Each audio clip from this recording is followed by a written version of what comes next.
శేషనాగ కాలసర్ప దోషము మేజర్గా ఏంటంటే వీళ్ళు ఎంత సంపాదించినా డబ్బులు రూపాయి కూడా నిలబడవు.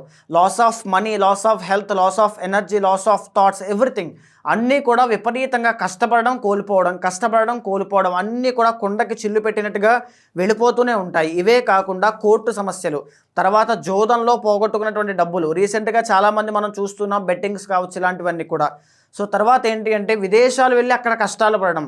6వ స్థానంలో కేతు, విచిత్రమైనటువంటి ఆరోగ్య సమస్యలు రావడం, అంటే mental disorder, psychological down, self esteem కోల్పోవడం, సెల్ఫ్ కాన్ఫిడెన్స్ కోల్పోవడం, డిప్రెషన్, యాంగ్జైటీ ఇష్యూస్ చాలా రకాలుగా. లేకపోతే మాదక ద్రవ్యాలకి, మద్యపానానికి వాటికి ఎడిక్ట్ అయిపోవడం, ఒక మనిషికి ఎడిక్ట్ అయిపోవడం, ఇలాంటి అంటే ఒక ఎక్స్ట్రీమ్ నేచర్కి వెళ్ళిపోవడం లాంటివన్నీ కూడా శేషనాగా అని పిలువబడేటువంటి కాలసర్ప దోషం యొక్క క్యారెక్టరిస్టిక్స్గా మనకు చెప్పారు.